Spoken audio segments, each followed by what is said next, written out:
Alright guys, today we're going to change out the rear strut assemblies on the Honda Element.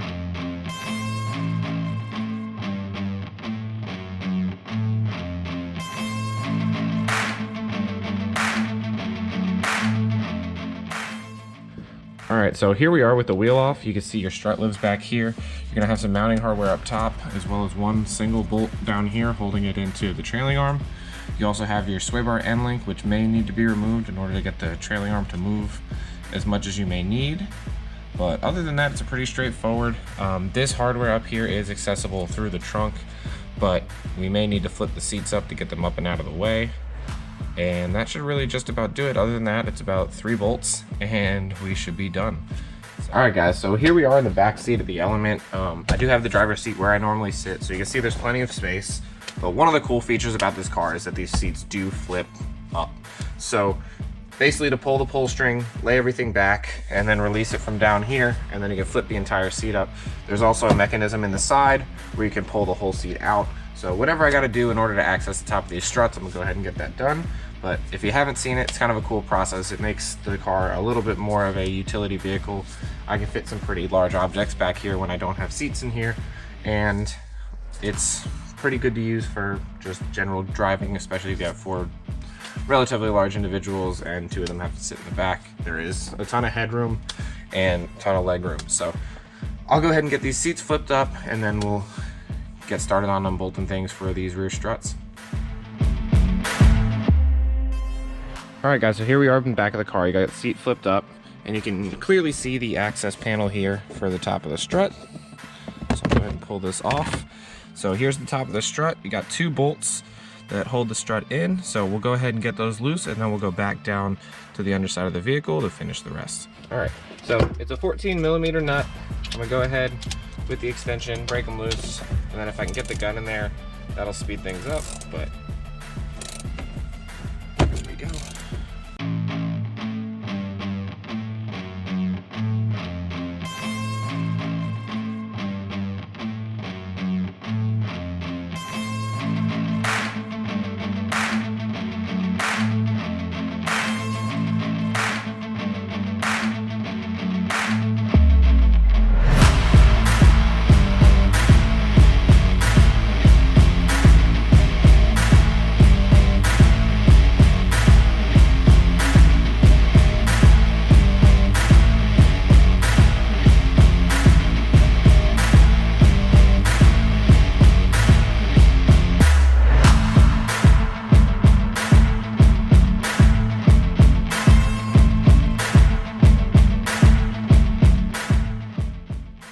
All right guys, so here we are. We have our new one, we have our old one. I have them orientated the same. This is from the passenger side. So I just wanted to make sure that when they're sitting, relatively in the same spot, we have the collar at the bottom is going in the same direction, as well as the top mount up here. There are some new nuts on this, so I'll pull these off. We'll start from the bottom, get it up into place, get the bottom bolt through, and then we'll go ahead and tighten down the top, and we'll be halfway done. So let's get this one finished, and then we'll start on the other side.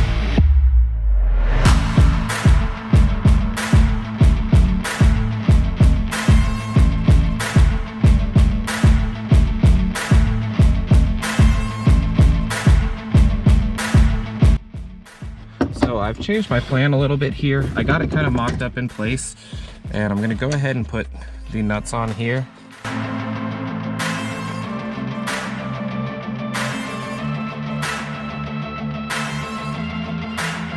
Now that this isn't going anywhere, I'm gonna go back down and try to get that bottom section seated.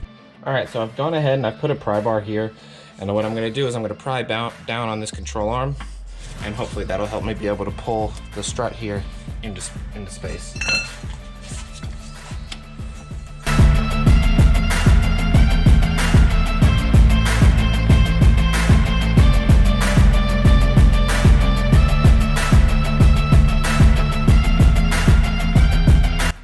Alright, so just in case I don't get a chance to say this some other time, but I was working on the passenger side, and I do have it done, I do have it in now, but my camera did cut off. I was in the middle of filming. I was doing just kind of like a long video time lapse that I was going to edit just to show the important parts, but the issue was that the battery died. I didn't notice, and I don't think I got it all. So basically what I did was I have the new strut is in, but I had difficulty getting the bottom of the strut mount to line up with the hole to put the bolt through. This requires you to push the trailing arm down or pry on it or something along those nature. I'll show some clips here, but ultimately I couldn't get it to line up. So one of the things I did decide to do was there's 2 bolts in the front of the trailing arm that allow it to drop down and basically disconnect. So I took those out, it dropped down, I lined up the bolt, which was actually really easy once I had that loose, but now I had to figure out a way to put the trailing arm back in, which required me to jack the trailing arm up and make sure I got it close enough so that I could start the 2 bolts that held it in. Once I got those bolts started, it really wasn't bad. It pulled itself into space, and I was able to kind of move it around to get it to line up exactly where I wanted. I am going to get this car aligned. I haven't done it yet since I've done the front. That's why I wanted to get the rear done. The other thing is one of my sway bar links was kind of giving me a hard time. I'm going to work with it to see if I can get it tight. I did order new ones, but if I can get it tight, there's nothing wrong with the actual link itself or the joints. It's just the threads were stuck within the nut and it was spinning all at once. I tried to use the Allen key, and the Allen key was just old and dirty and rusted, and it just started to strip out. So if I can't get that tight, I'm gonna go ahead and replace those. For the time being, I may just zip tie the link out of the way. I don't really drive this car very often, so I probably will get those in before I go and get it aligned if I need to replace them, but it is what it is. So let's go ahead and we'll jump into the driver's side, and hopefully I can get you some footage on everything I do on that side, and we'll wrap this up. Alright guys, so we're here on the driver's side. It's almost exactly the same as the passenger side, and one of the things I think I'm going to do is I'm going to go ahead and I'm going to take the 2 17mm bolts on the front here off to lower the trailing arm, which will just make removing and installing the strut a little bit easier, and I'll go ahead and show you how it's done. I definitely have some footage already trying to use the pry bar to get the strut up in order to seat it properly, and I was just having a hard time. I don't think I have the particular correct pry bar, at least not with me at the garage, and I was just struggling. So I think a faster, more surefire method might be taking this loose. The only issue that creates is starting to jack that back up to relocate it. So let's go ahead, we'll get things apart. The top is already loose, and we'll get this out and put the new one in.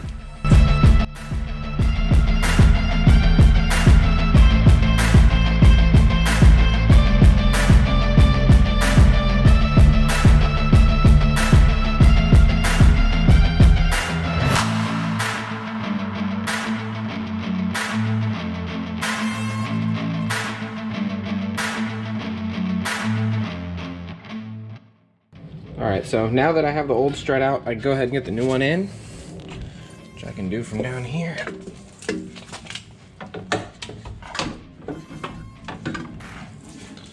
I did loosen these brackets. They're 10mm, just to get this box out of the way so that I can fit the new strut in, maybe.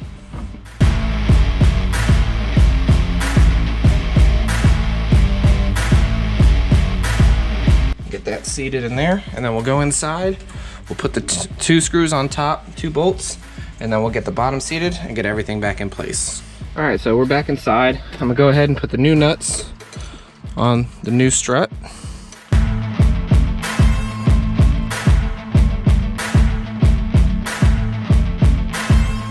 We're tied up here. That should hold it up. So let's go down beneath and we'll get the bottom bolt done, and then we'll get that trailing arm back up in place. All right, so we got our strut in. We got our bottom bolt on here. So one of the things I do is I kind of just hammered it in. These bolts are coned a little bit so that they will kind of self-seat themselves. So a little bit of hammer pressure doesn't hurt. And then once you grab the threads, everything should be good. So that's all tight. Top is not tight, but we'll finish that up last. The next thing we have is to go ahead and get this front trailing arm bushing back up. You can see there's a couple-inch gap right here. So let's go ahead and get this back in, and that should just about wrap it up. So first things first, I'm gonna raise the car up a little bit so I can push this jack stand back a little bit to give myself some room.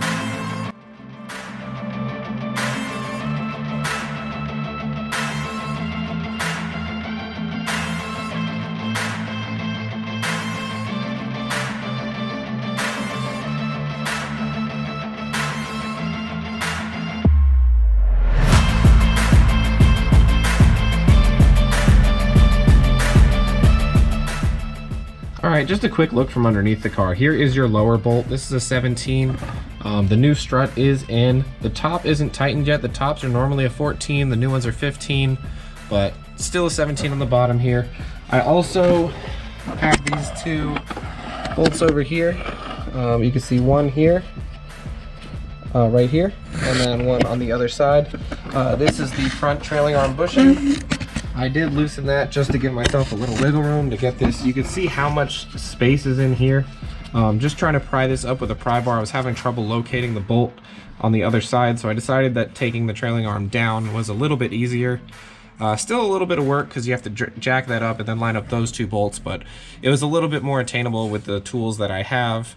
I definitely would recommend, if you're able to go ahead and use a pry bar and get this into place. It'd be a lot easier than taking the whole trailing arm down, but sometimes you just got to do the best with what you got, and that's what I did. So after this, I'll go ahead and I'll tighten up the top on both sides, and I'm going to check out the sway bar link on the other side, and we should be good to go. So we'll move our attention over here to the passenger side, and let's get back to work.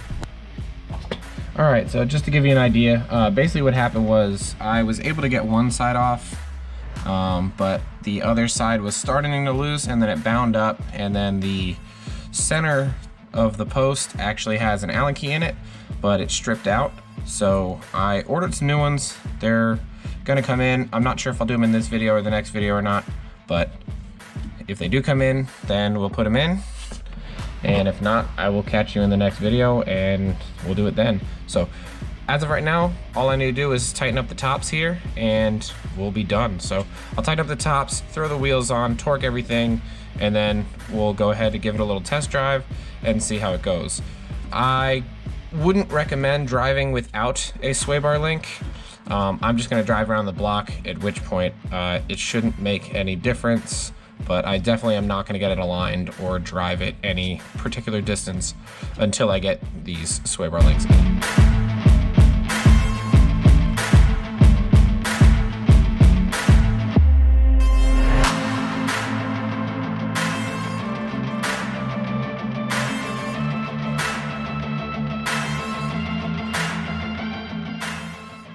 Alright guys, so as you can see, it's back down on the ground, and that should wrap up the rear struts for today. We're closing in on the end of the full suspension rebuild on this car. I have ordered some rear sway bar links since one of mine has messed up. It's currently zip tied up out of the way. I didn't want to have it half in. I'd rather have it completely out than half in. You can drive your car without sway bar links. It just effectively disables the sway bar. I'm not planning on driving this car until those come in. I'll probably test drive it just to make sure nothing weird is going on, but it still needs an alignment. It still needs those sway bar links. Those are probably the last two things that I'm hoping that it needs for the whole suspension build. I am having some other issues that are not related to the suspension. If that persists, then I'll make a video go into that at a later date. But for now, this is gonna wrap up this video.